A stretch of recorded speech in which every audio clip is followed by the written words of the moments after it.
ভবানীপুরে জল ছবি আমরা দেখাবো এই মুহূর্তে। আপনারা দেখছেন নিউজ18 ডিজিটাল এবং সেই নিউজ18 ডিজিটালে যে ছবি দেখাবো যে ভবানীপুরে কি জল ছবি রয়েছে সেই ছবিটাই। পুরসভা কাজ করছে, কলকাতা পুরসভার যে ডিপার্টমেন্ট জল নিকাশি দপ্তর, যে সোয়ার ক্লিনজিং মেশিন যারা কলকাতা পুরসভার এই মুহূর্তে এই বিভিন্ন ধরনের পুরসভা মেকানিজম দিয়ে এখান থেকে জল নেওয়া হচ্ছে এবং জল আমরা দেখছি যে কার্যত ফুটপাতে দোকানের ভেতরে চলে গেছে জল। কার্যত দোকানের ভেতরে জল চলে গেছে।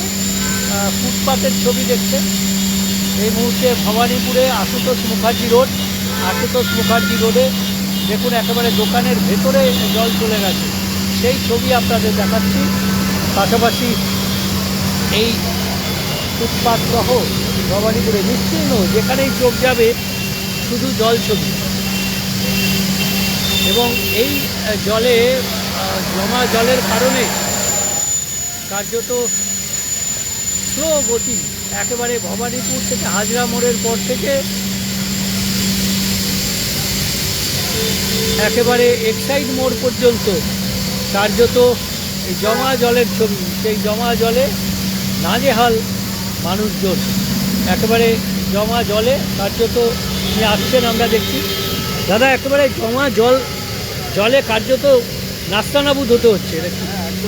কোথা থেকে আসছেন? সেখান থেকেই জল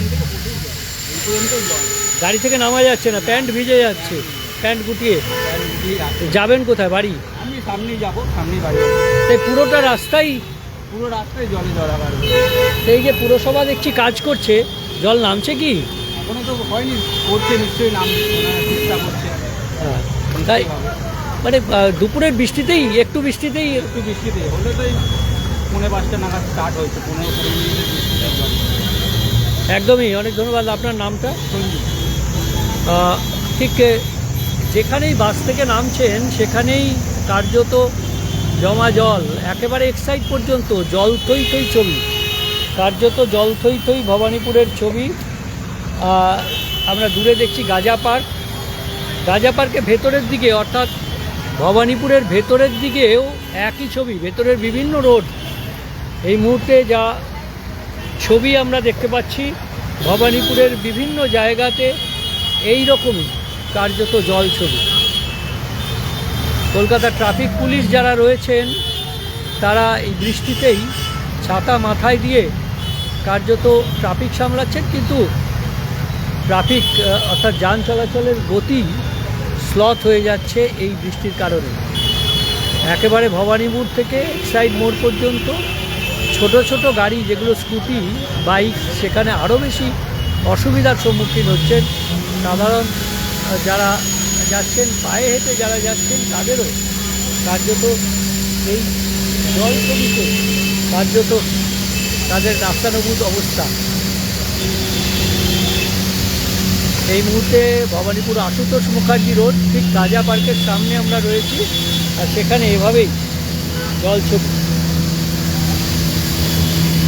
আর সেই জমা জল সরানোর কাজ করছেন কলকাতা পুরসভার যারা রয়েছেন।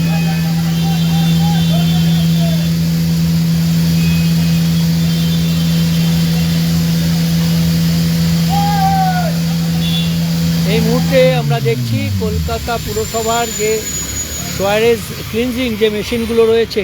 দাদা এই জলে যাচ্ছেন তো, মানে রীতিমতো প্যান্ট গুটিয়ে জলে নামতে হচ্ছে, কিন্তু মানে জল তো সারা। যেখানে যাবেন কতদূর?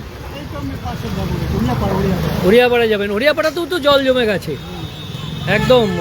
যারা যাচ্ছেন পুরো প্যান্ট গুটিয়ে, জুতো ভিজিয়ে যেতে হচ্ছে। এবং এই যে এই মেশিনগুলো, দাদা এই মেশিনগুলো কি মেশিন? ভ্যাকুম, এগুলো কি বলে মেশিনগুলোর নাম কি? নাম হচ্ছে হ্যাঁ, ব্লোভ্যাক মেশিন। তো এতে জল কি করছেন আপনারা? এখান থেকে তুলে নিয়ে যাচ্ছেন, দিয়ে আবার নামিয়ে আবার আসতে হচ্ছে। ও মানে এরকমভাবে জল কতক্ষণ লাগবে এই জমা জল? ঘন্টাখানেকের মধ্যে। ঘন্টাখানেক লাগবে। না বলছি এরকম কতগুলো মেশিন আপনাদের কাজ করছে পুরসভার তো আপনারা হ্যাঁ কলকাতা পুরসভার? কলকাতা পুরসভা। হ্যাঁ এই জমা জল তো এখন চারিদিকে দেখছি জল। চারিদিকে জল, এইখানে একটু বেশিই হয়। হ্যাঁ। তো এখানে আমরা যা জল আছে মোটামুটি আমরা 2-2.5 ঘন্টার মধ্যে চেষ্টা করবো নামিয়ে দেওয়ার। মানে এই কি মেশিন কাজ করছে? এখানে আমাদের আছে এটা ব্লো ভ্যাক মেশিন, আর সামনে একটা আছে জেট কনস্ট্রাকশন, আর আমাদের আরেকটা ব্লো ভ্যাকও আসছে। আরও আসছে? আরও আসছে। তো আমরা যতটা পাচ্ছি যুদ্ধকালীন তৎপরতা আমরা জলটা নামানোর চেষ্টা করছি। আপনার নামটা দাদা? আমার নাম প্রকাশ বণিক, আমি কলকাতা কর্পোরেশনে ড্রেনেজের সুপারভাইজার। একদমই, অর্থাৎ প্রকাশবাবু যেরকম জানালেন যে জল সরানোর কাজ হচ্ছে, কিন্তু কতক্ষণে এই জল সরবে সত্যি চিন্তা। সাধারণ মানুষ নাস্তানবুদ অন্তত 2-2.5 ঘন্টার মধ্যে কিছুটা জল জমবে, যদি আবার না বৃষ্টি হয় সেদিকে। অর্থাৎ এই কার্যত ভবানীপুরের চারিদিকে জল তৈতই। এরকমই আরও ছবি আপনাদের দেখাবো, জলের ছবি এবং মানুষের দুর্ভোগের ছবি এবং পুরসভা যে কাজ করছে সেই ছবিও আপনাদের দেখাবো। নজর রাখুন নিউজ 18 ডিজিটালে। ধন্যবাদ।